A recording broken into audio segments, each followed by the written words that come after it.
Masih di Sapa Indonesia Malam bersama saya Friska Clarissa.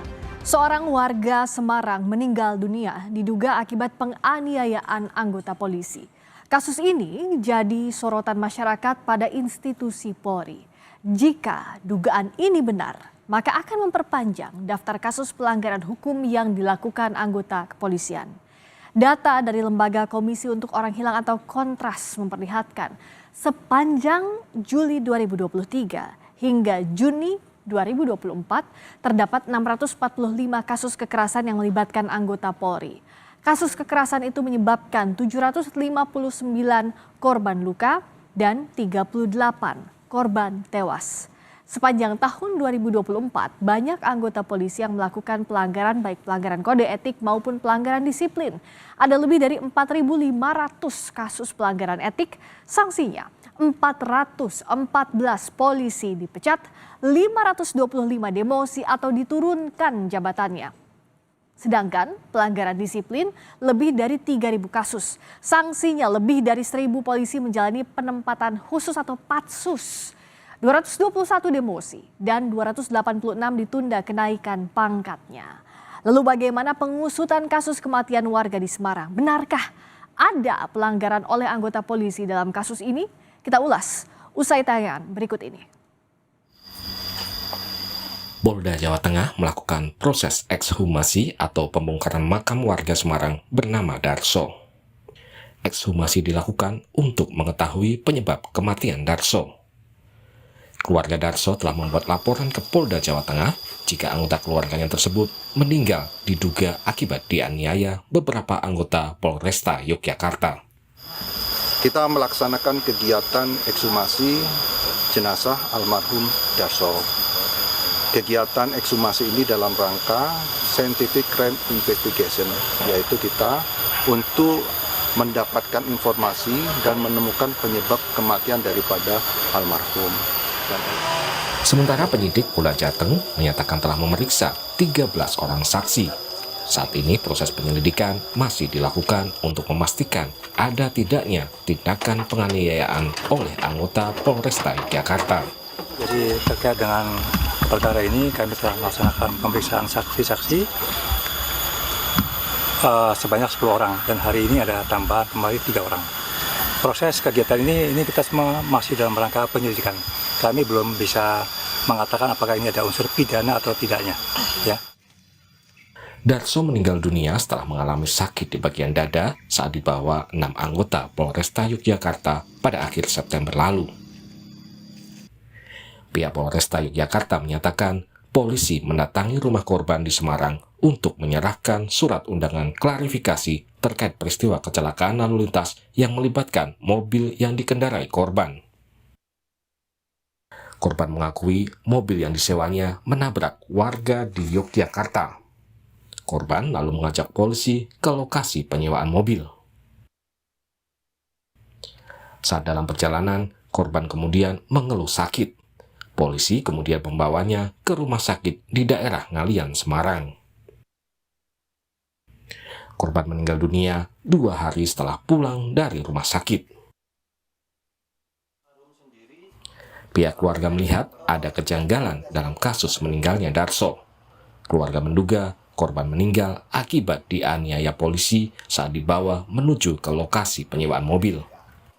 Ada adik korban sempat cerita kepada istri bahwa dia dipukulin sama polisi-polisi dari Yogyakarta.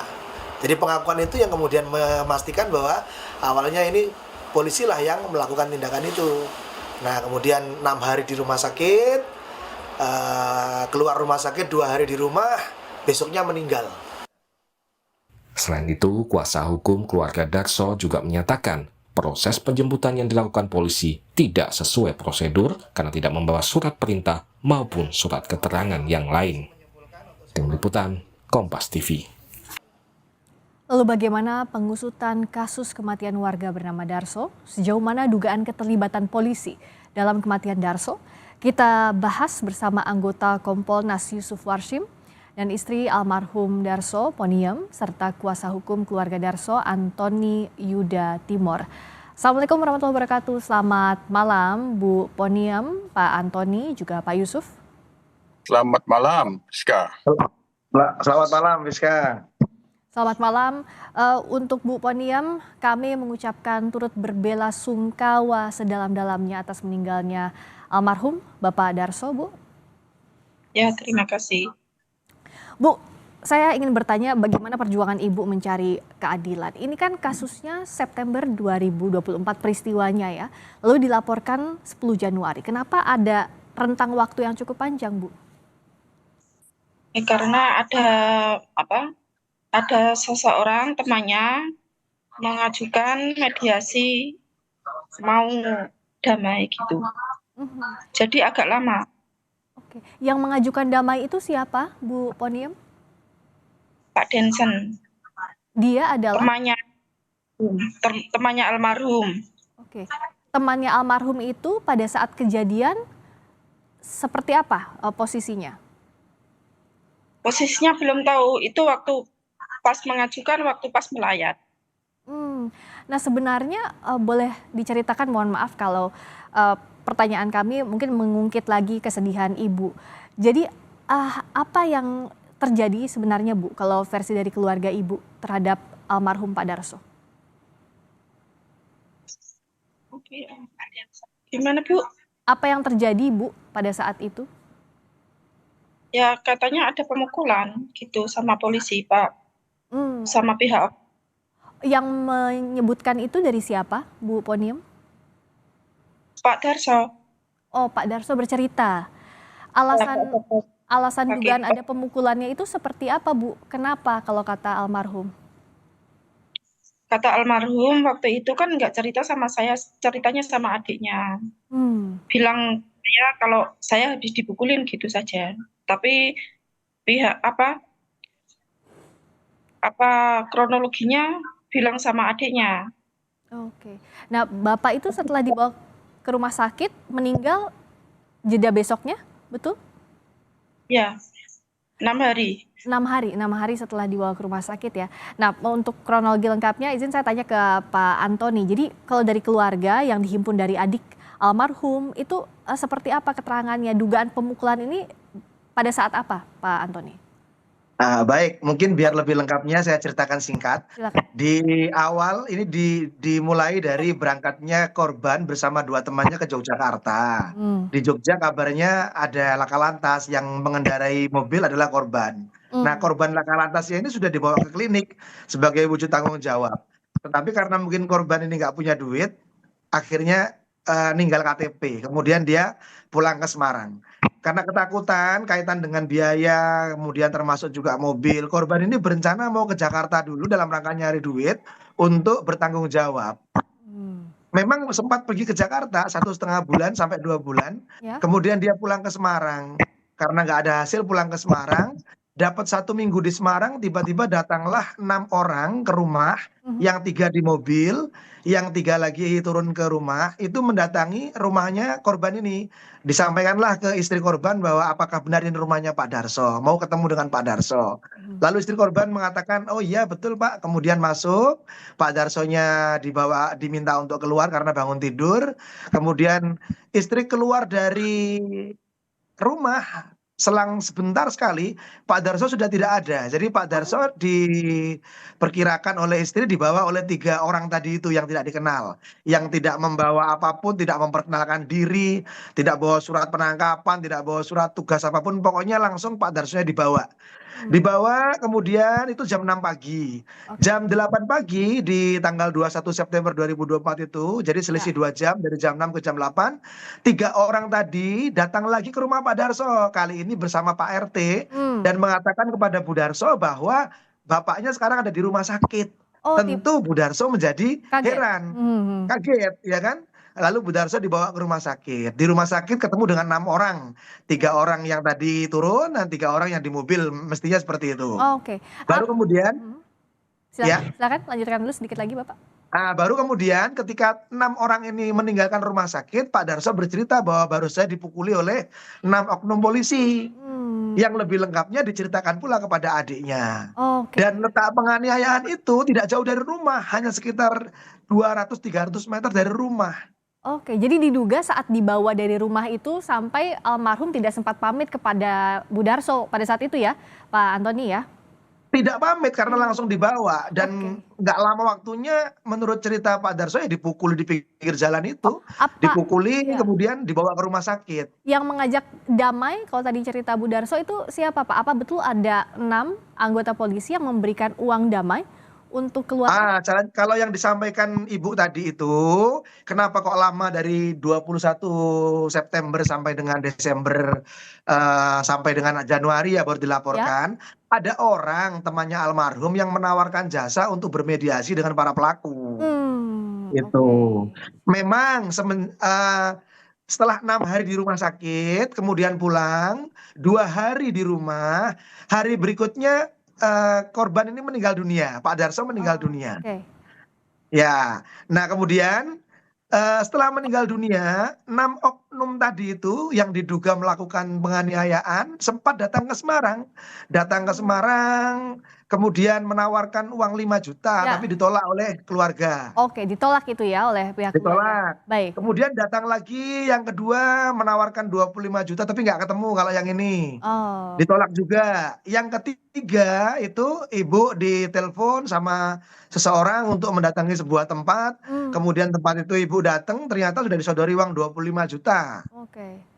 Nah, Nah, yang kedatangan pertama setelah terjadi, korban meninggal dunia, kedatangan pertama itu 6 orang datang menggunakan seragam polisi. Makanya kami dapat memastikan bahwa ini adalah anggota polisi. Dari oke. seragamnya juga sudah jelas di foto-foto itu seragam dari Satlantas Polresta Yogyakarta. Mbak, kalau untuk, Pak Yusuf dari Kompolnas, apakah sudah, mengonfirmasi kepada polisi, apakah ikut juga menelusuri apa yang salah di balik kasus ini, Pak Yusuf? Baik, terima kasih Priska. Pertama tentu Kompolnas mengucapkan turut berduka cita yang sedalam-dalamnya atas berpulangnya ke rahmatullah Pak Darso, suami Ibu Oniem? Poniem ya. Kami turut berbelasungkawa. Yang kedua, Ya, terima ini sudah kami konfirmasi, kami sudah mendapatkan informasi awal ya Mbak Priska, Mhm. sudah ada laporan polisi di Polda Jateng, tepatnya hari Jumat ya Pak Antoni ya, hari Betul, Pak, Jumat. Jumat Nah, malam.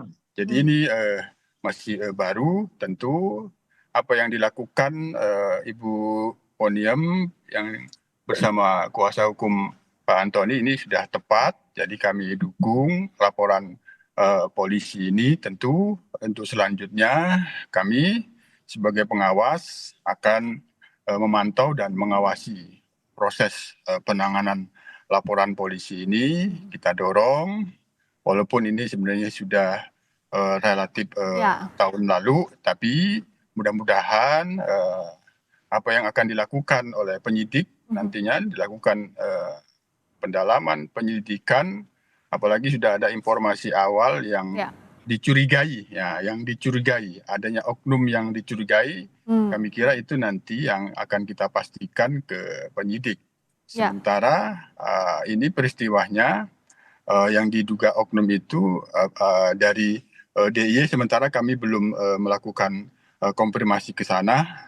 Kami akan pantau nanti ya, ke DIY apakah memang benar ada peristiwa eh, apa namanya kecelakaan ya, lalu lintas atau apa itu harus kita pastikan. ya, Sementara yang kami monitor laporan polisi Ibu Poniem yang didampingi oleh Pak Antoni dulu ini untuk dipastikan dapat diproses mhm, sebaik-baiknya, ya, dilayani, mhm, dilakukan segera penyelidikan karena informasi-informasi awalnya tadi sebenarnya sudah cukup jelas ya, sudah ada lengkap ya, Pak, ya? yang Mhm, oknum yang dicurigai, tinggal bagaimana nanti selanjutnya. ya, Kedua, nanti kami akan konfirmasi ke DIY benar apakah baik, itu ada oknum anggota DIY yang mhm. dicurigai itu. Oke, Bu Poniem ada yang ingin disampaikan ke Kompolnas, apa yang ingin dititipkan untuk mengawasi kasus ini, Bu Poniem, harapannya Ibu seperti apa, Bu? ya seadil-adilnya, minta keadilan. Mmm, keadilan yang ingin Ibu, perjuangkan ya, Bu, ya? Ya. keadilan untuk almarhum Pak Yusuf. Apakah ini bagaimana jaminannya untuk mengawasi ini agar jangan ada intervensi di tengah jalan, tekanan terhadap keluarga almarhum? Ya, kita dorong, ini laporan polisinya sudah ada, diusut tuntas secara profesional, transparan, dan akuntabel. Sehingga nanti sama-sama kita monitor, Pak Antoni, Ibu Poniem, sama-sama kita kawal, keadilan yang akan dimintakan itu kita kawal agar itu bisa terpenuhi untuk korban dan keluarga korban. Dan Bu Poniem akan terus berjuang bersama keluarga ya Bu ya? Ya. Iya, Pak Antoni, apa yang ingin disampaikan ke Kompolnas, ke Pak Yusuf?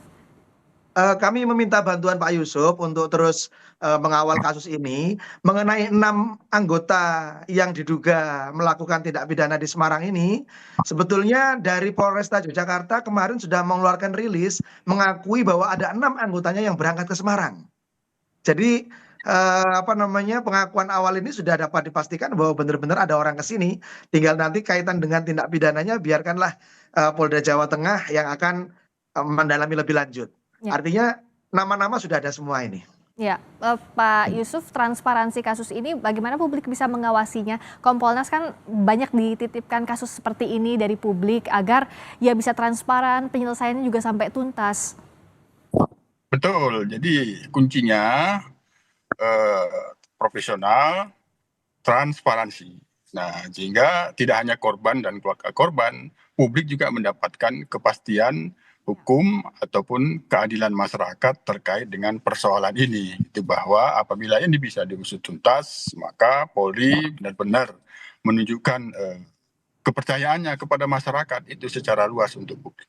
Ya, kita sama-sama kawal agar transparan dan profesional untuk Polri mengawal kasus ini, untuk menuntaskan kasus ini, menegakkan siapa yang bersalah harus dihukum sesuai dengan porsinya, sesuai dengan ketentuan hukum pidana kita.